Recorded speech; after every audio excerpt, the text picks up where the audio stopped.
Hello, What the Foxers. This is Amber Ross, one of your co-hosts of What the Fox podcast, just popping in with a quick reminder before today's episode. It is summertime, and this summer, Lindsay and I are doing something a little different. We are bringing back some of the most popular, some of the most well-loved, some of the most influential episodes from previous seasons, and just sharing those with you again for some new insights, some new opportunities, and for the folks who weren't with us at that period of time. So stick around, hang in there. Today's episode is going to be amazing. And we wanted to quickly remind you that we are so very grateful for our sponsor, Therapy Appointment. Therapy Appointment is built for therapists by therapists and is the practical tool for starting, growing, and managing your practice. So check them out. And just thank you so much for being here with us this summer, and we hope you enjoy. When you don't take time to look at it through other people's eyes, take some time and reflect on what you believe in your soul, because that is the key to life. You gotta let the negativity go. Hello, and welcome back to the What the Fox podcast with your hosts, Lindsay Fox and Amber Ross. Today, we have our Ode to Mother's Day episode, and we are truly fortunate to have an incredible guest with us that Lindsay's going to introduce. That's right. Hello, everyone. Today we are welcoming Adrian Wood. And in case that name doesn't sound too familiar off the top of your head, I guarantee her blog does. So her blog or vlog, depending on which one you follow, because she has about 300,000 followers, is called The Tales of the Educated Debutante. So Adrian, welcome to What the Fox. Thank you for having me. What a treat. Yes, we are thrilled to have you here. And so, a big part of choosing not just Mother's Day to have you on, but having you on during the month of May is because May is Mental Health Awareness Month. Mm-hmm. And if there is one thing that Amber and I really appreciate about your blog, it is the fact that you do raise awareness about mental health conditions that include, but are not limited to, autism. And this is a very important condition that I feel like so many people are not aware of until it happens to them, until they meet someone or have someone in their family or their immediate sphere of influence that it affects. Yeah, I would agree. I definitely would agree. I think that's really what drove me to start writing. I thought, either I haven't been listening or people haven't been talking. And there was probably a little of both. I was going to say probably both. Probably 100%.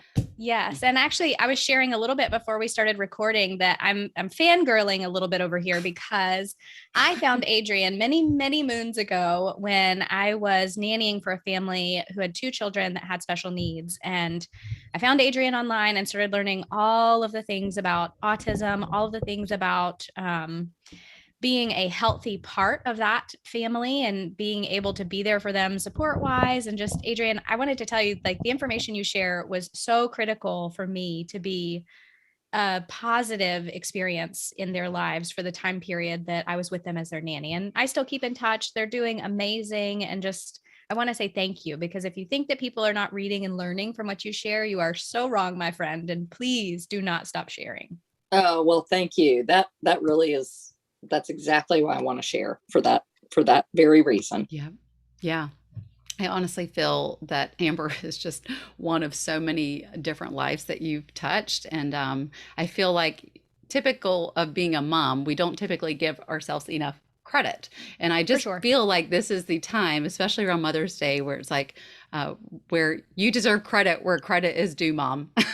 You have been a super mom, not only momming your own kids, which, by the way, Adrian has 4 children, and with her youngest having autism, but just the fact that you still create time in your life to educate and inspire others and to teach people what it's like to become a part of this different type of world that a lot of people don't know about, and how to support these young individuals who are trying to just sort through their version of life and their perspective of things.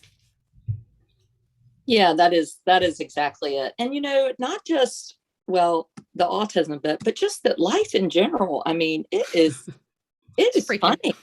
I mean, and it's like, we all need support and need each other. And I want you to look at me and have my inside reflect my outside, not like everything's perfect, I'm fine, and then because that'll make other people feel like, well, SHIT, Yeah. why am I so unable to do things? And she's got it all together, Yeah. like we've got to help each other and be honest. I mean, it's okay. That honesty Absolutely. thing, right? That honesty thing is a kicker for so many people. Because I think given the fact that most of your followers are on Facebook, Amber and I do joke about how we kind of like knock social media a little bit on this podcast. It's true. Which is sort of funny because I feel like we knock it for the reason of it presents this false reality to people. We knock it because it seems like everyone's living a better life than we are, and no one else is struggling. We're in like this silo of like depression or anxiety. So true. And so what I love about your blog and the video vlogs that you do on Facebook especially is the fact that you just keep it so freaking real. Yes. And there is no faking it. You have no problem saying, no, you know what? I'm giving my kids cereal and chicken nuggets for dinner. Right. Hey, we all do that sometimes. Yes. Sometimes you just need them to eat without a fight. But it's my gosh. Yeah, it's just I feel like there's so many different labels that we're supposed to fit into, and it's just I appreciate so much that you've had a beautiful way of just normalizing what real life looks like, and especially for moms, and making moms feel like you know what? It's just sometimes you have hard days, and sometimes it's just shit happens, just normalizing it is such a big part whenever we think about mental health, everything, frankly. Right. Yeah. And I think, what I found is that because truth telling, if you're going to tell the truth, you have to do it when things are hard too, right? Not just, and it seems like when things get really tough around here, we're always doing kind of medicine changes. So we might have a lot of behavior issues, and it's hard to talk about those things. It's just hard. And so as I push through and I talk about it, it doesn't own me anymore. That's right. It's like, so I'm sort of free of that personal, I don't know. It's hard to explain, but it's really brought joy back into my life from that truth telling. Yes. So when people say, well, great for you, but I'm really private, I will say, I get it, but I'm just going to tell you, it will make your life better. Yes.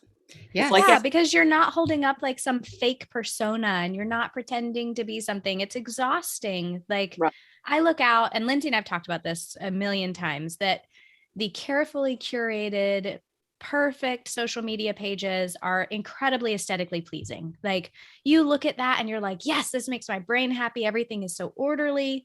But then in the back of my mind, I'm also thinking, yeah, but where's the real stuff? Where's like the real life? Where's the outtakes? And I'm a huge proponent for sharing those outtakes, because as a mom, Adrian, you will know this. And as a dog mom, Lindsay, you will know this. It probably takes 102 pictures to get one good picture if there are children involved. Or a dog, and God forbid you put a children and a dog in one picture, like you're probably at 200, but just being able to see that real side of it, and being able to see the reality of motherhood, of life, of just existing is very refreshing. Sure. And I think another part of this, though, what I'm hearing you comment on, Adrian, is just the fact that we've kind of talked about this in prior episodes, but this idea of name it to tame it. Once you have a label to kind of associate with what's going on, so many times we want to just sort of stay quiet in our own little family dynamic, or just between, me and my spouse or whatever, and keep it to ourselves. And that's just it, is that silence is really the deadly killer for so many people in different realms of mental health, regardless of what it is, in the sense that you allow it to steal your joy, you allow it to hijack your emotional experience and what your lived experience is. So when you come out into the world and you are open, honest, your most authentic self, you don't have to worry about that shit anymore. It's just out there. So you take your power back through truth telling. And I feel like that is what is so empowering about what you do and put out into the world with your blog, to be honest. Um, it's just a matter of kind of getting your power back of saying, you know what, it is really hard to have a child with autism, and I'm doing the best that I can. And, some days are better than others. And I think by kind of talking about some of the challenges, while hard, you also learn you're not alone in the process. True. Absolutely true. Absolutely true. Yeah. And I was just sorry. I digress. Something. That's okay.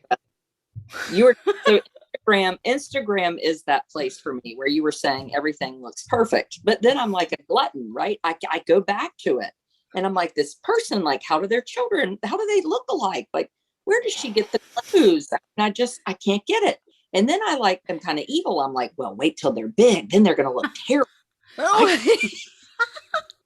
My children used to look good, but one day there was a person and they had their refrigerator and they had these plastic bins in their fridge and everything was like feng shui. I don't know. And I was like, I'm going to do that because that will make my life. It will be good.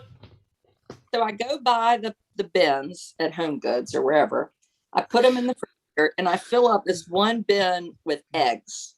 It's the eggs. I got it on the shelf.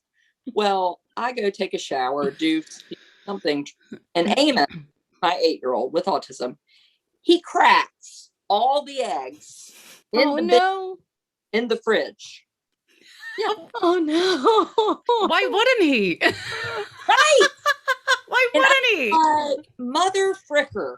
Why did this person show that? I mean, that I'm trying to follow her example, and she should have done that. What happened? She was full of shit, Adrian. Didn't you figure it out? Oh my gosh. Pisses me off. I was trying to do the right thing.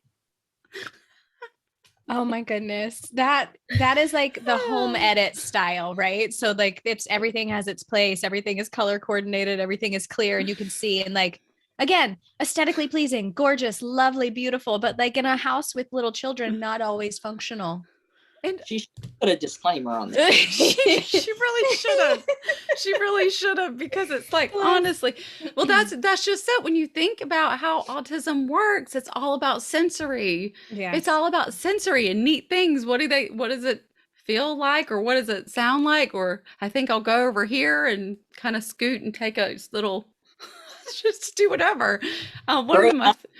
I think I'm going to crack all these eggs. Yes. Yeah. Why not? That sounds about right. It tracks, friend. It tracks. Yes. And that's actually, I used to work with a few children with autism in the school system. And I'd love to get into the school system with you, by the way, in this episode, if you're okay with that.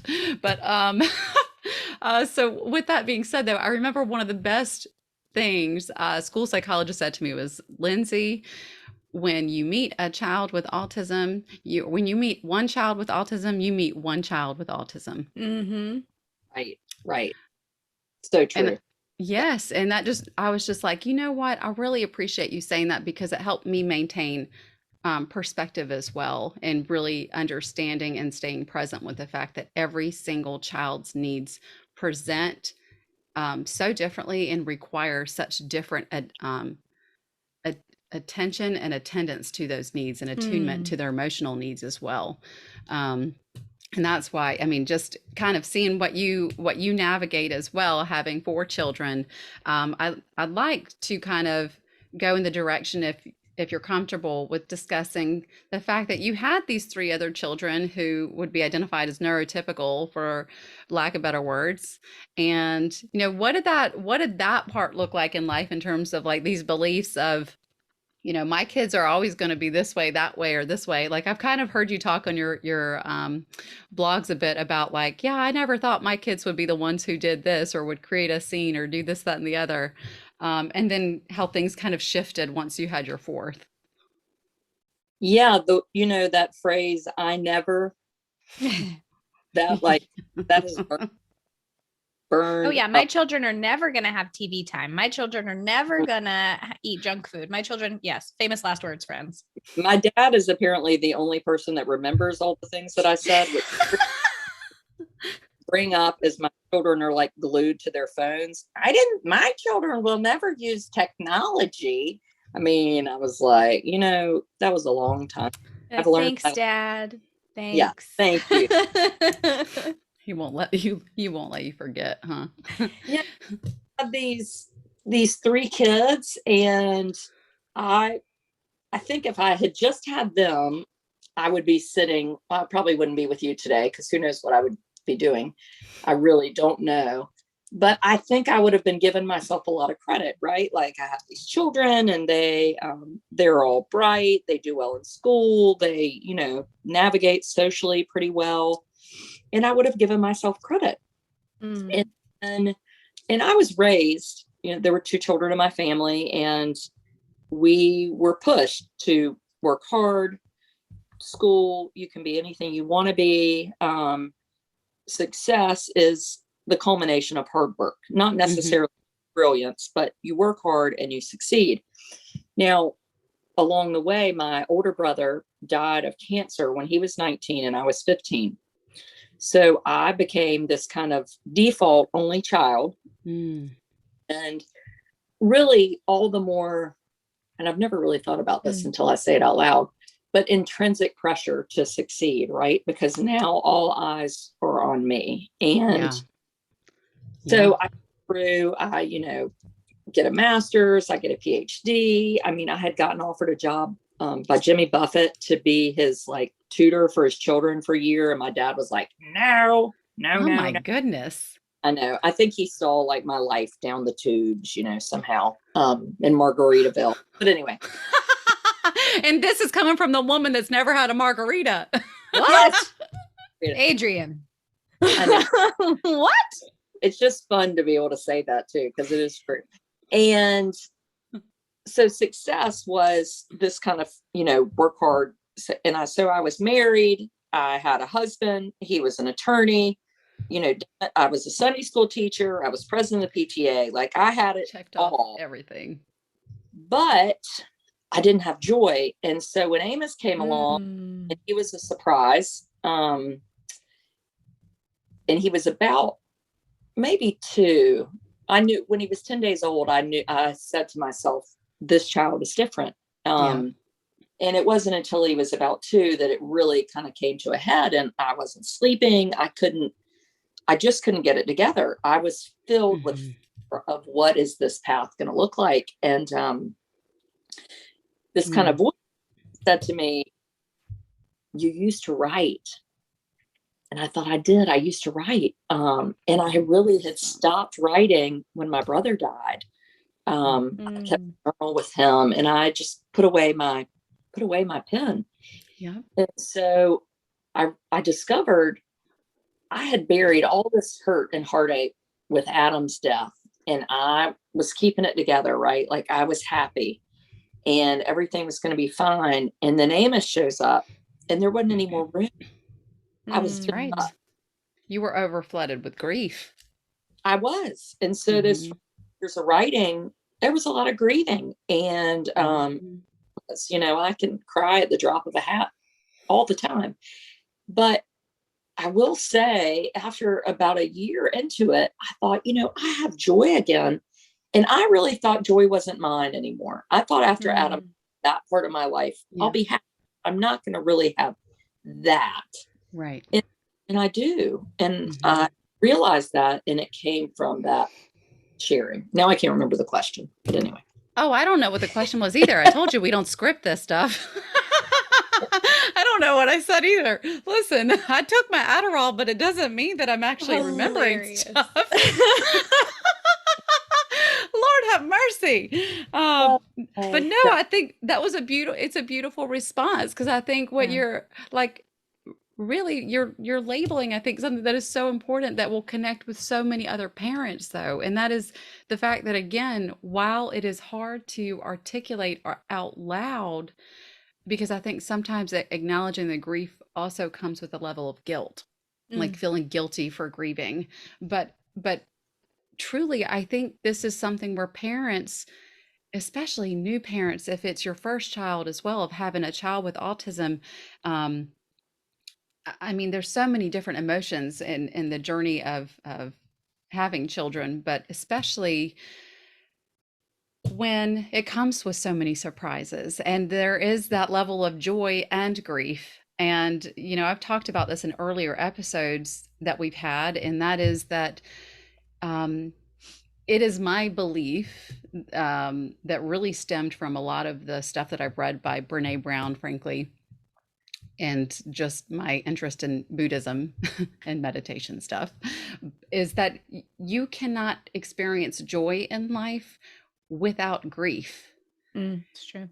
I really believe that in order to understand the essence of joy, you have to have experienced suffering on the other side. I think about a spectrum that exists, so to speak. And in order to get to that other side, you have to know suffering so that you can experience and know what gratitude is in order to get to a place of joy. Mm-hmm.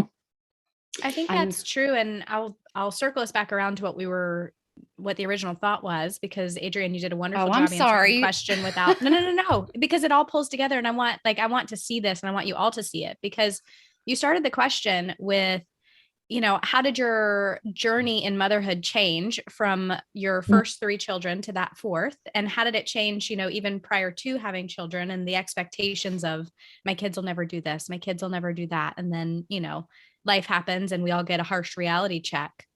But also, in bringing your writing back, you took your power back, and you took your ability to control the controllable, even though your plan didn't quite turn out like you expected. And I think that's a good message for the folks listening, because is everything going to work out exactly as you expect it to? Heck, no, never. If one thing does, pat yourself on the back, because that's great. But there's always something that you can do, something within your power to grab a little bit of that control and that sanity and that self-care back. And I think I love journaling, and I love that writing piece is what started you on your journey to sharing with other people. Mm-hmm. I'd love to hear you say a little bit more about the joy piece. I'd love to hear a little bit more about how this presence of joy kind of took you by surprise, frankly, because it was kind of the antithesis of what you were expecting in those moments.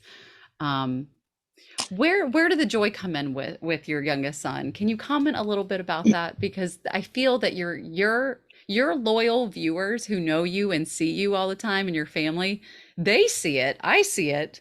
But how about the people who are listening who haven't seen what you put out into the universe? Well, I think I was raised as a Christian in the Presbyterian church, and this mantra of your joy doesn't come from your circumstances was something that was always sort of drilled into me. And I think it's really the ownership of what that means.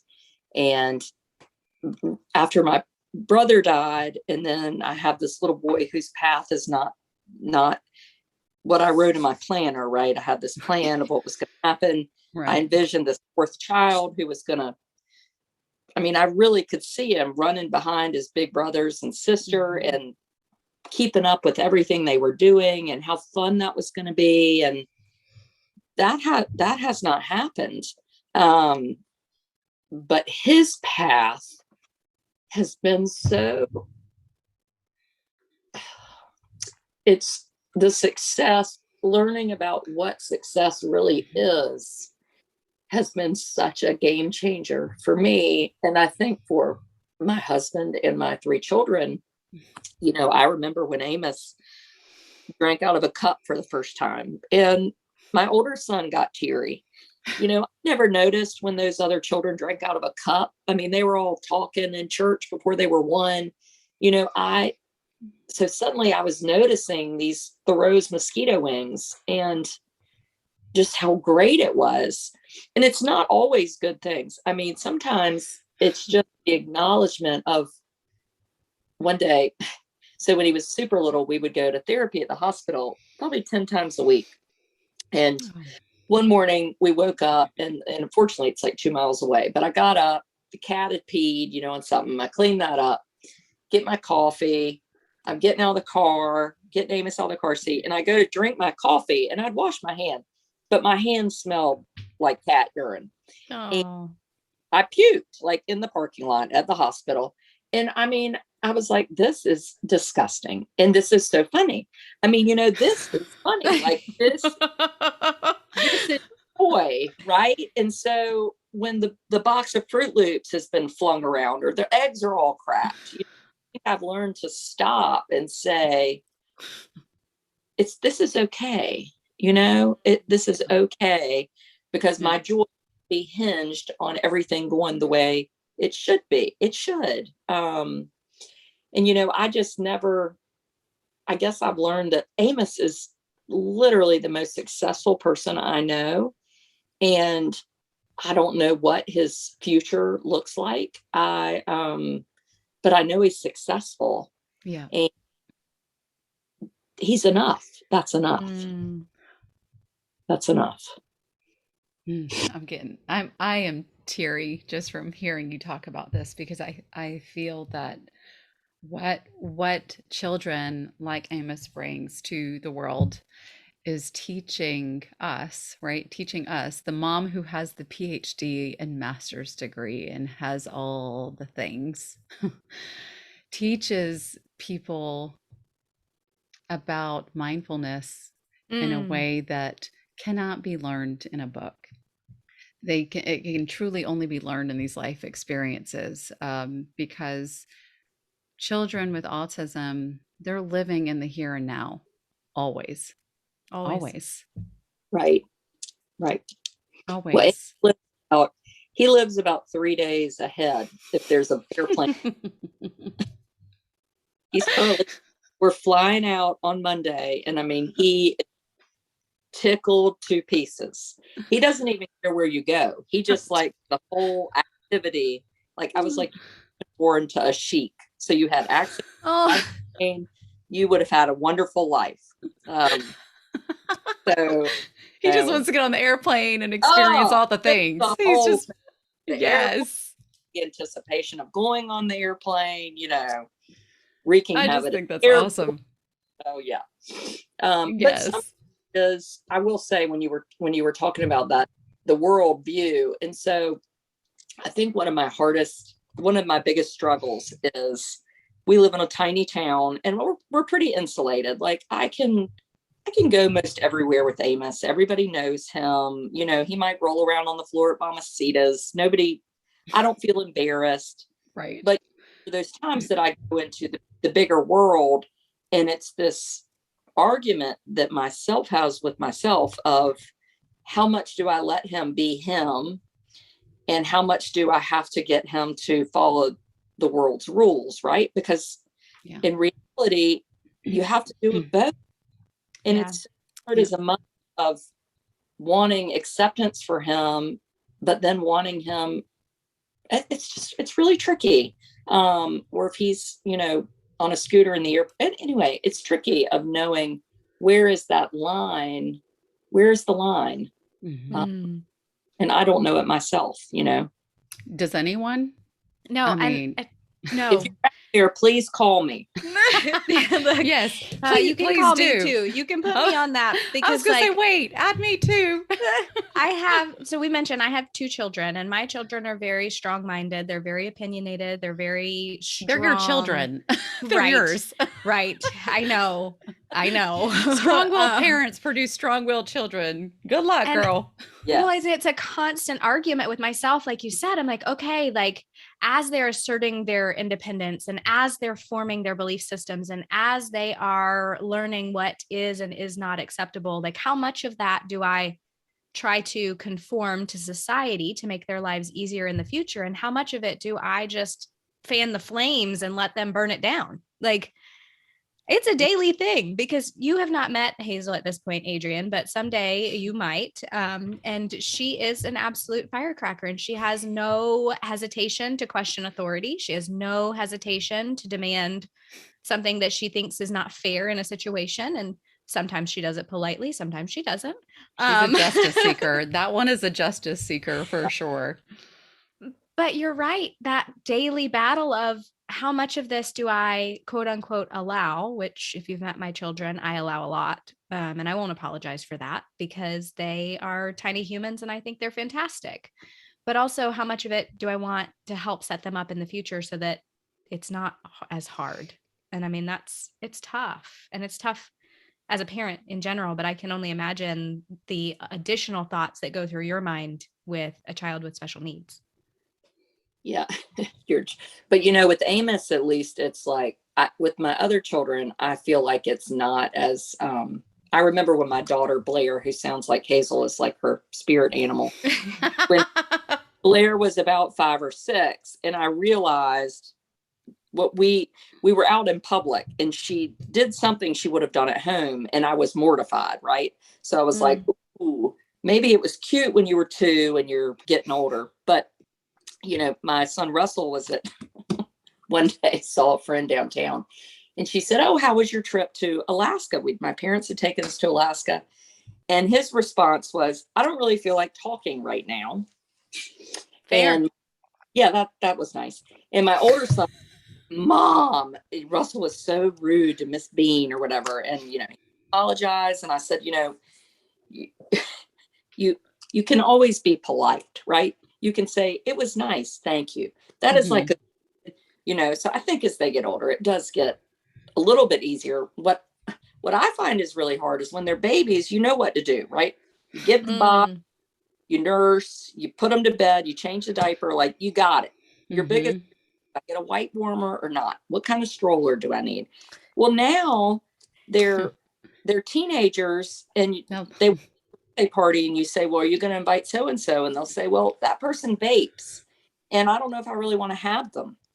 And then you're saying, well, I don't know if they should have them. Right. I mean, I don't know the answers now myself to this part of parenting. And it's really, I think you're letting them be strong humans. I have seen that come full circle in a good way of they're able to make pretty good choices in general, and they feel they have a lot of confidence in their decisions. And fortunately, they've seemed good so far. I know they, won't always be, but it's been good to have, a backbone. And I think you're absolutely right. And I appreciate you sharing that with me, because I often question, I'm like, is this the right thing? Because, if you look at social media and parenting books and all the things, you get all the information, but there aren't. Yes. Parents, you just get a lot of like, well, you get a lot of opinions and a lot. Right.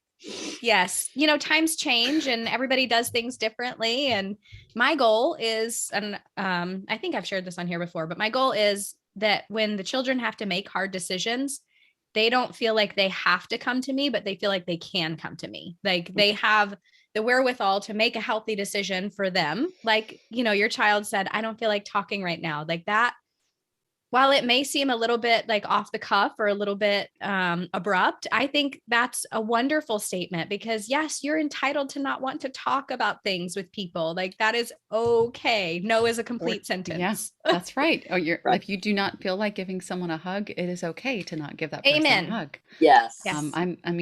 So I know I am not a mother in this trio though, as we speak, but I am not a mother, but ironically, I am a therapist who works specifically with children and families to kind of navigate these things. So, I don't have all the answers either.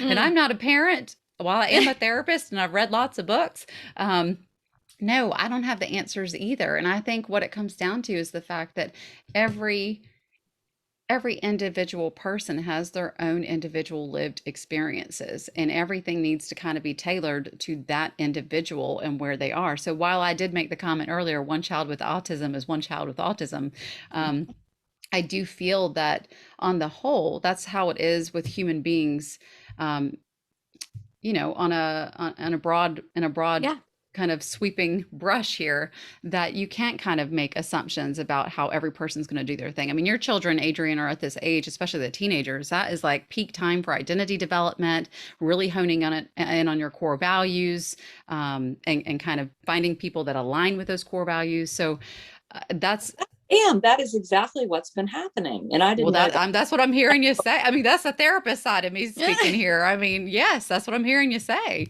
Oh, big time. That is, Hmm.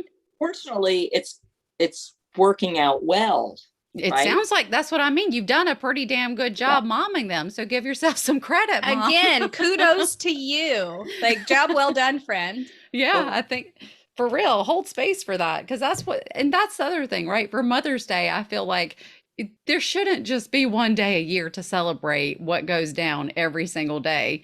Um, Right. the stuff that moms have to navigate on the daily, whether it's, dealing with the social constructs of being a stay-at-home mom versus a working mom, or to breastfeed, to not breastfeed, to do this, to not do that. It's ridiculous how much y'all have to go through, frankly. And then trying to hold the house together and be a good spouse and all the things. It's a wild ride for sure. And I mean, society Hmm. doesn't help. And this is one of those situations that I think, Lindsay, you and I, again, we go after social media for shaming moms and for shaming people in general. And I think we can use this time to do something different. And we can say, Yeah. you know what? Your life, your house may be in disarray. Today might not have gone well. Like that a few weeks ago, I don't even remember when. My husband was out of town. I decided to go visit Lindsay and take the children. I decided to take the children bowling. And I had this whole image in my head of how bowling was going to go. The kids were going to have a blast. We were going to have fun. Like it was going to be a whole thing. Mm. I said, Amber, you're brave, girl, doing that by yourself. Have And I'm fun. like, You're why am I brave. brave? Like I'm going in public with my children. Now, mind Exactly. you, I have anxiety about going in public with my children. So like Lindsay already knows this about me. So I was trying to step up and I'm like, no, bowling alley is a safe space. The door's shut. They can't get too far, that kind of thing. Not to mention my husband and I've been going to this bowling alley. He's been there since he was 5. I've been there since I was like 13. So everybody knows us. Well, yeah. the long story shorter or longer, I take them and I have this idea in my head and I'm like, this is going to be so great. We're going to have like fun with mom, because so often my husband gets to be the fun parent because Yeah. that's just his role. Yeah. And it was a disaster. Like it was not a disaster, but it was a disaster if I compare it to my plan for the outing, because Right. Hudson, my youngest, threw like 3 frames and he was like, I'm done. I'm ready to go. And like legit walked to the doors. I was like, no. You can't, you have to wait. Like you can't leave without me. And Hazel's like, well, I'm not ready to go. I still want to bowl. So then I'm navigating like, okay, I have one child that wants to leave. I have one child that's having the time of her life. Like, okay, so we're going to at least finish the game. And my son proceeded to like make it very apparent that he was not enjoying the fact that he did not get to leave exactly when he wanted to. And I'm like mortified because he's acting up, quote unquote, in the bowling alley. Making a scene. Yeah. Making a scene, doing the things. And he's just like, he's being himself. And he would have acted like this at home.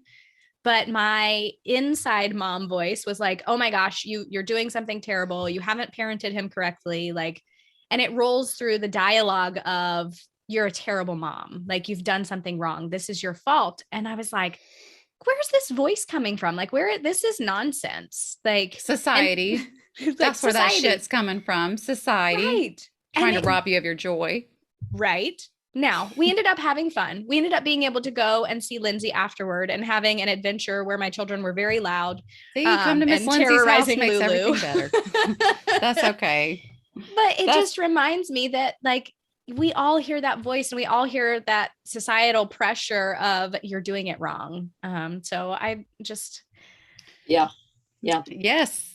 I want to switch gears for a bit. I really want to switch gears to kind of focus on kind of the other piece of what we see Adrian do with her blog, which is Adrian, you do more than just raise awareness about autism. And I think it's important for the people who have not heard of you, who should get to know you.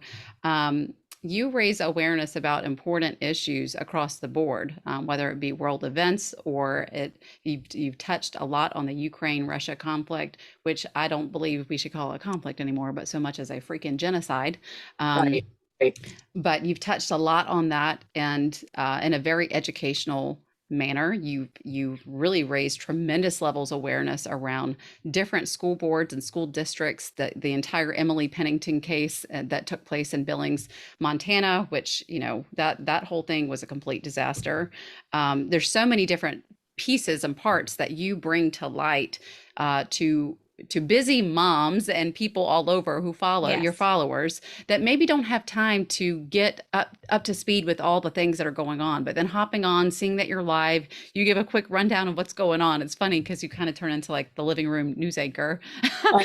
But David, I love that. Adrian. David, there you go. There you go. And that's the thing is that, so for it to be called Tales of Educated Debutante, you said that you've got a master's and a PhD. And I'd love to know, what are your master's and PhD in? What did you study? Because it's very clear you're incredibly bright. What did you study? Well, I don't know if I'm that smart.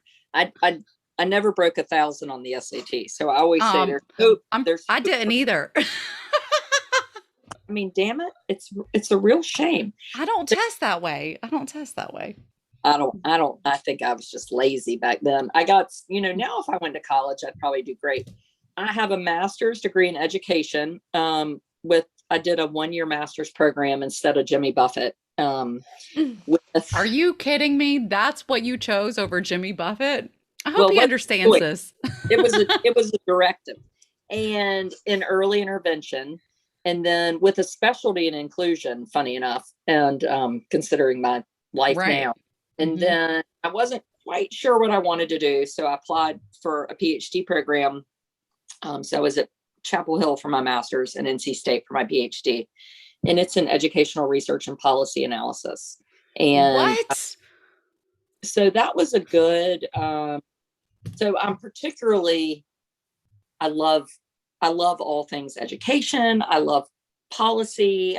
I just like it. So when I had started writing early on, I was like, this is going to be great. Actually, I'm going to write about education. Well, it tanked. I mean, nobody wants to hear about education. They want to hear about, your Fruit Loops. They want to hear about your Fruit Loops spilling. So I had to really build up an audience to get to do some of those things, because there are things that I write about that, if I write about politics, I lose followers. People not touching those subjects. Well, it's a financial decision, right? Because they think that I'm going to lose followers. That means I make less ever. But I'm willing, or I'm unwilling to do that. You're unwilling to compromise your value system. See, this is where your kids get it from. I love it. I feel now there are times that I don't say anything, but it is because I genuinely don't know how I feel about it. And I'll give you an example. That's okay. You don't have to have an opinion about everything. That's okay. But I want to be informed if I speak, right? And so if I speak, it's because I don't feel informed. And one of the biggest, most recent example has been the transgender swimmer. That's right. That's right. The NCAA tournament. And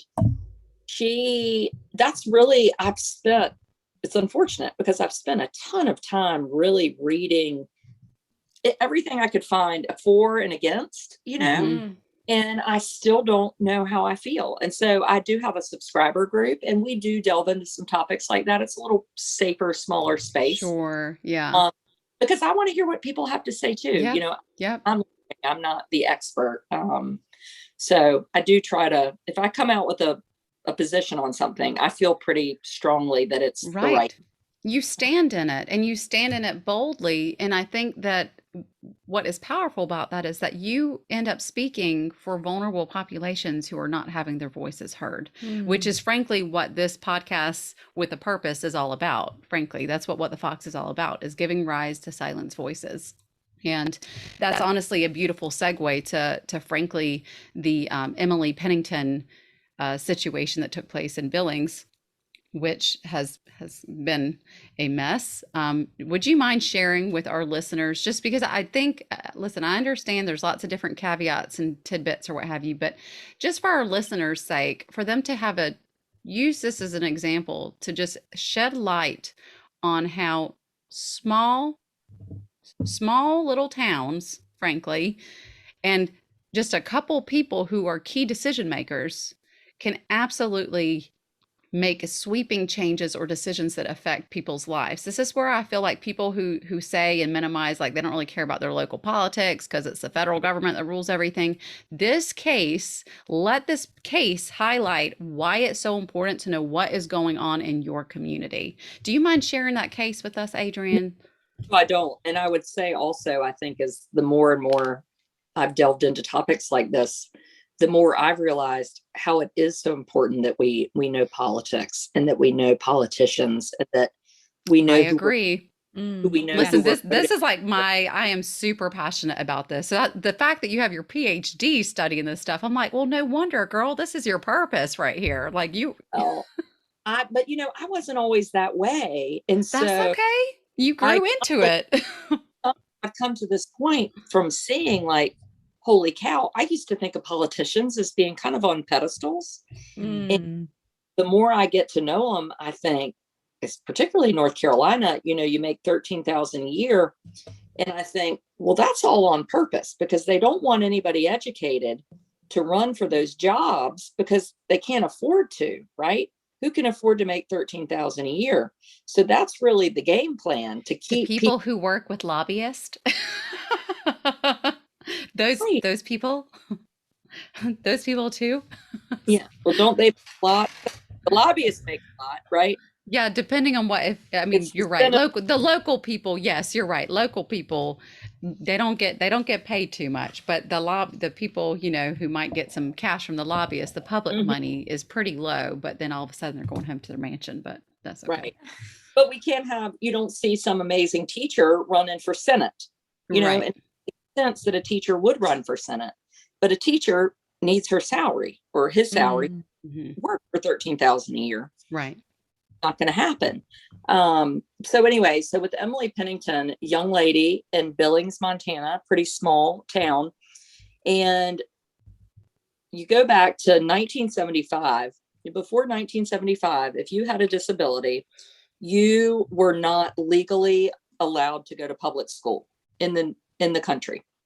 So some schools, some states did allow children with disabilities to come, but legally you did not have to. So what would happen is if you had an AMIS or oftentimes a child with, let's say, Down syndrome, and it was time to go to kindergarten, you're not going to kindergarten. And so children had been home with their families, and then their option was you're going to go live in this institution during the week, maybe all the time, and that's where you're going to get your education. So I think we have this false sense that people had babies with disabilities and they put them in institutions. It's not really what happened. It was more, and I've heard from the siblings oftentimes of these children, of the mothers and fathers that were just destroyed to drop their 5-year-olds off in institutions, but they wanted them to have the best, right? And that was all they had. Mm-hmm. And so that was in 1974, I guess, not 5. Well, the federal law says we will serve children with disabilities from ages 3 to 21. Up until a month ago, I thought everybody serves from 3 to 21. So I did too. Just to insert a little disclaimer here. I, as someone who has worked on a lot of different or attended a lot of IEP meetings, 504 meetings, worked with people in the schools, advocated for my families and kids in schools, I also thought this until I saw what you were sharing. And I was like, oh my gosh. Oh my gosh. So I'm sorry to interrupt you, but I just want to let you know you're not alone in that. I also was just like blown away. Yeah. I got a phone call from a girl, my big sister, where I went to high school, who is like the head attorney for the General Assembly in Georgia. And she's like, no, they have to do this. It's illegal.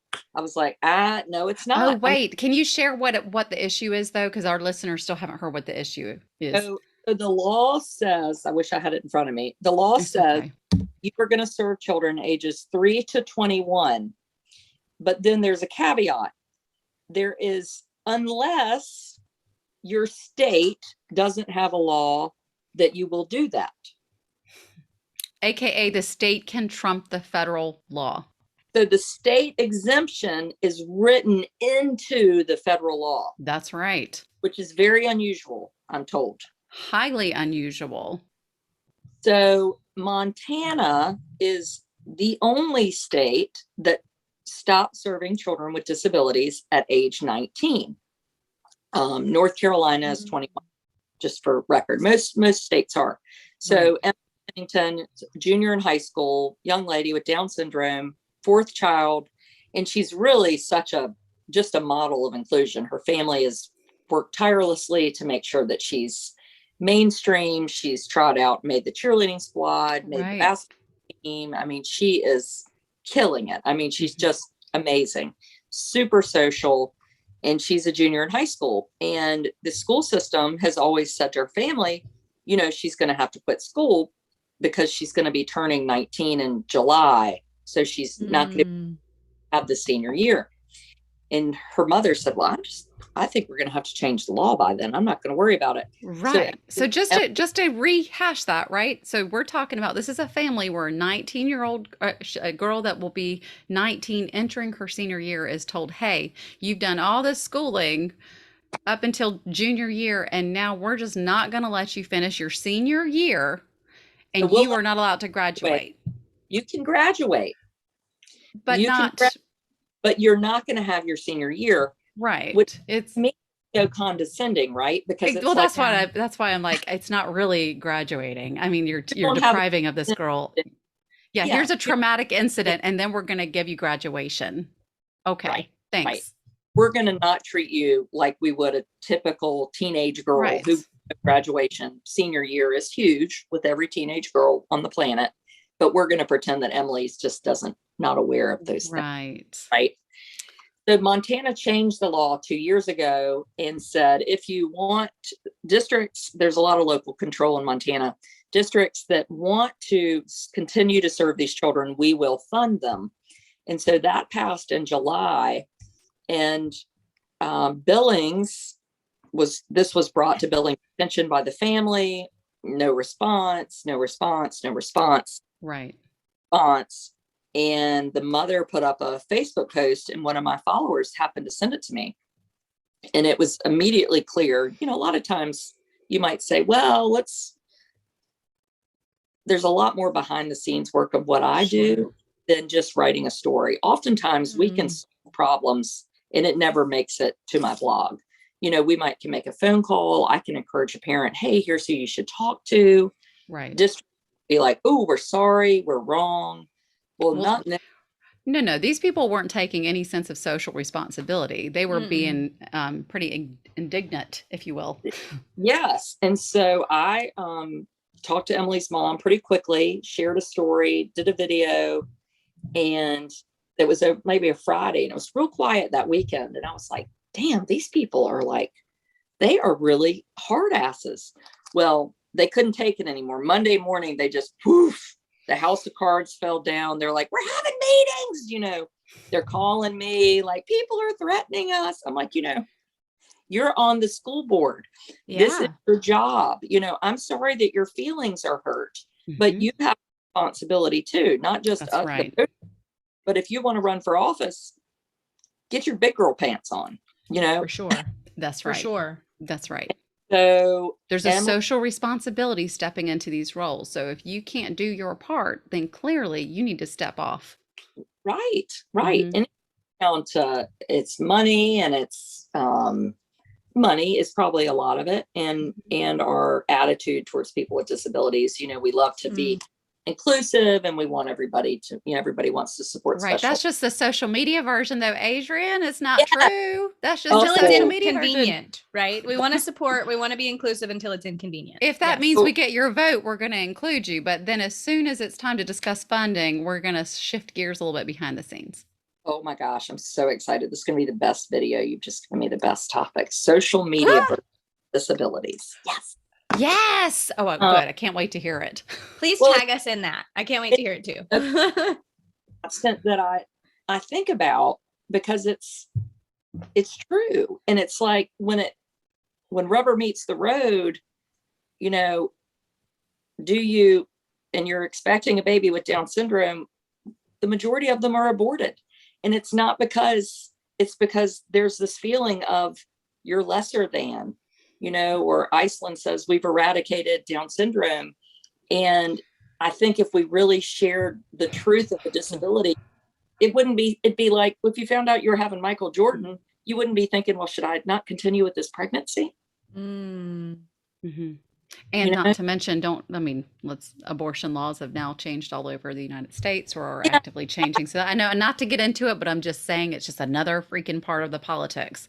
And not, yeah, I really don't venture into abortion No. I feel like it's so tricky for me personally, but I do look at research, and the research says we are aborting children with disabilities. Yes. Yet, and we're inclusive, but we can't be because the research shows opposite, you know? Smoke and And mirrors.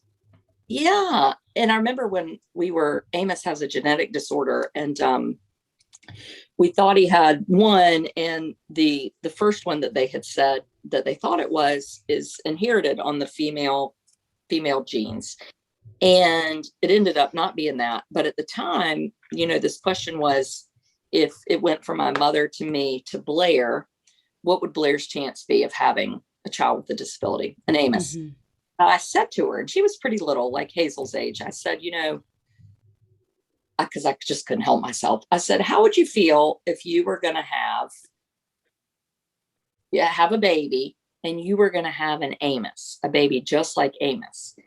And I mean, I held my breath, and she said, I would be so excited because I love him.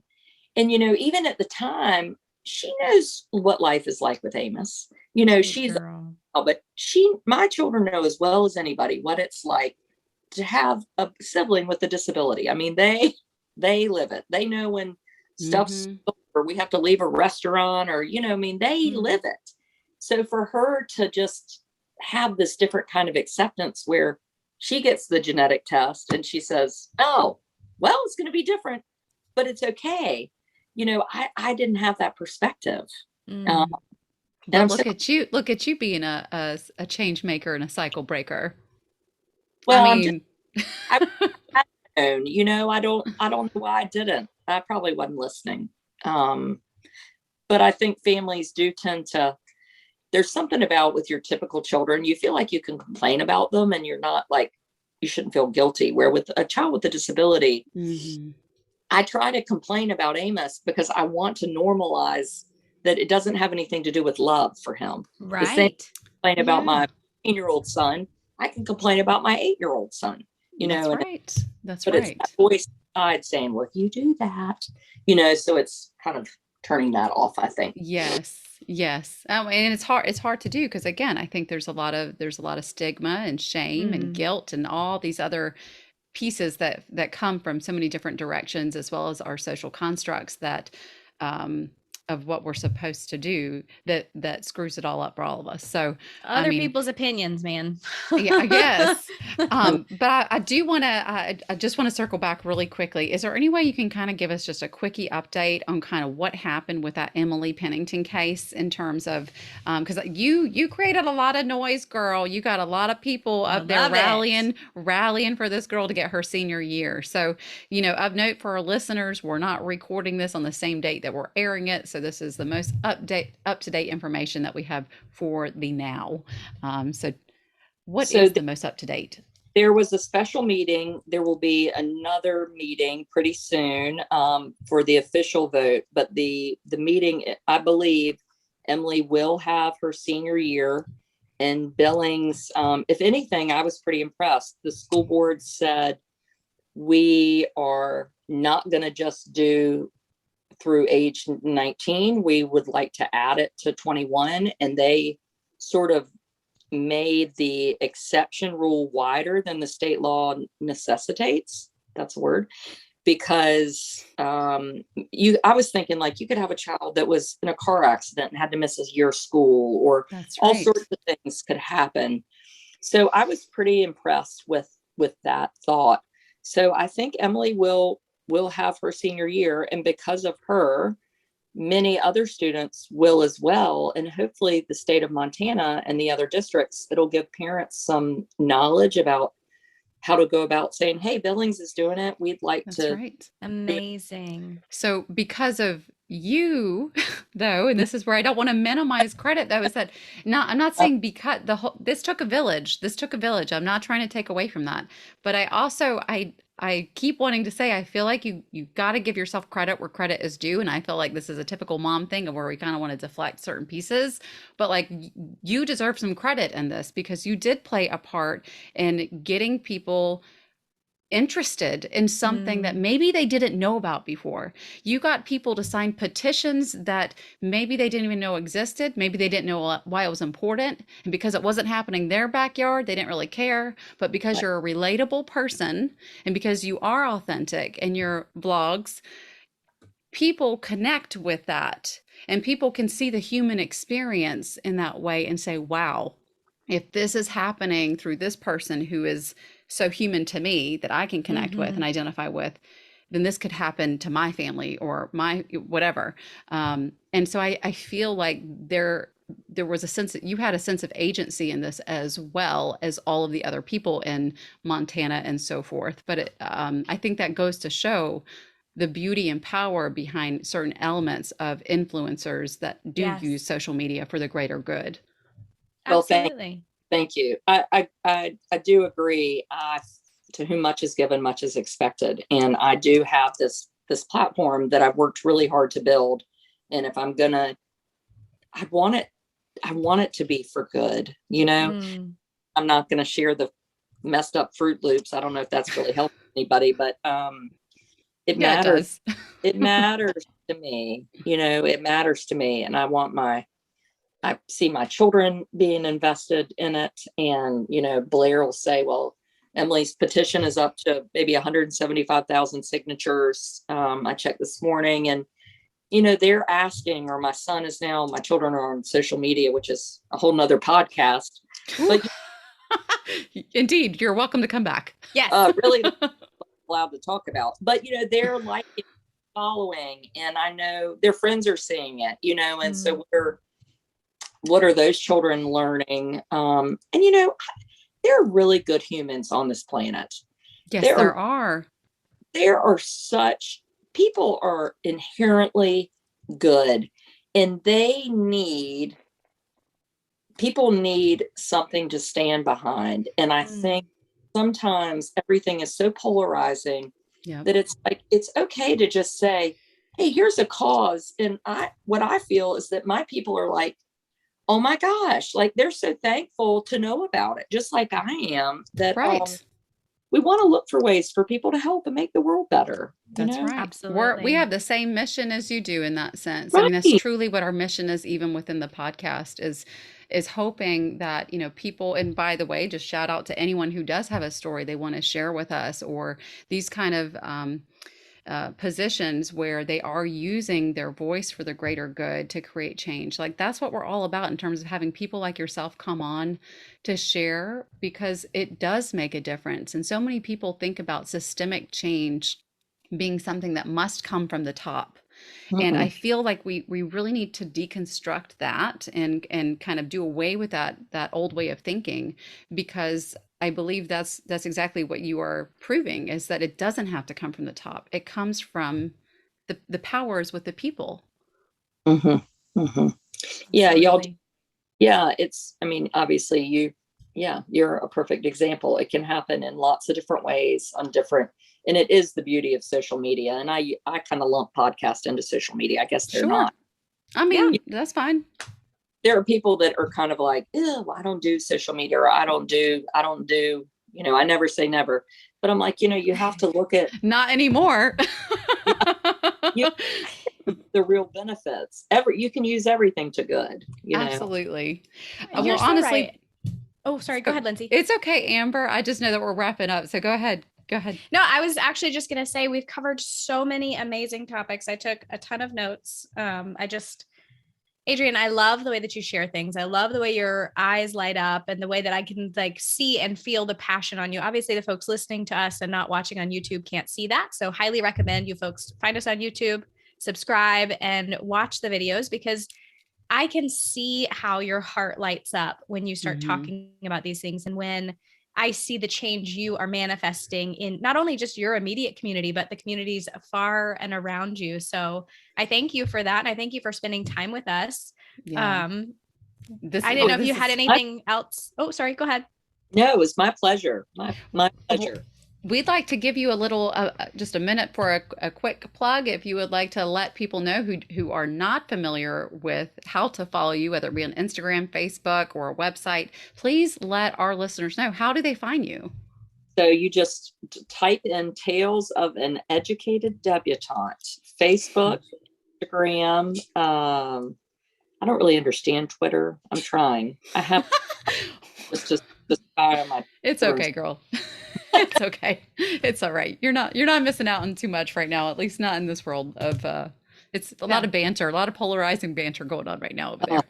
So tiring. It's so so please do. I'm always thankful to have new folks and to learn just as much as Likewise. And please follow us, What the Fox Podcast, on Instagram, on Facebook as well. We do have we have our link tree in the show notes. So just go there and see all the social media stuff. Cause like all the Snapfish and all that. Yes, I know. I keep calling Snapchat Snapfish. It's ridiculous. That's my favorite thing. Oh gosh. Oh my gosh. It has been a true pleasure spending time with y'all today. I look forward to another episode in the future. I think we've uncovered lots of topics that we can go on to discuss, but just great spending time with y'all. Thank you, Adrian. Thank you. See you next Tuesday. And we all sing, everything is gonna be just fine. It's gonna fall into place. The sun is gonna set on your terrible day.